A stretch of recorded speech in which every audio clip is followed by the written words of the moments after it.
For me, the very first jazz piano album I can recall hearing was an album my piano teacher brought me. It was a 10-inch MGM LP called You're Hearing George Shearing. Oh. And I remember hearing that album and saying, whoa, who is this guy? Listen to that technique, and yet there's this wonderful rhythmic thing going, and he's improvising, and I want to hear more of this music. And so I listened to a lot of Shearing. Then she brought in some Art Tatum, and I was listening to Tatum. I was very drawn early on to Dave Brubeck, Lenny Tristano, particularly Billy Taylor for his consummate taste and touch.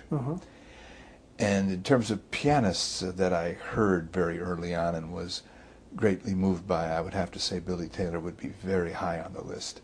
There was a little club called the Streamliner in Chicago on the near west side. And again, because I was tall, I could get in there.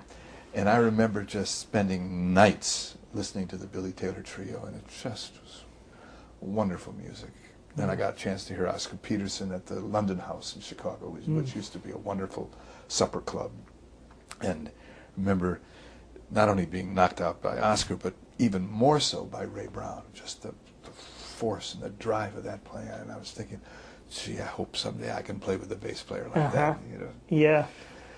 So I would say that those were my earliest pianistic influences, along with Bud Powell, because I heard Bud a little bit after I'd been listening to Billy Taylor, and Bud knocked me out too. But then I very quickly was listening even more to Miles and to Coltrane and Charlie Parker, and I loved drummers and bass players, and I played some bass and played some drums, played some high school and college type gigs on both instruments, because I wanted to get an idea of what all the instruments were that play in the trio, you know.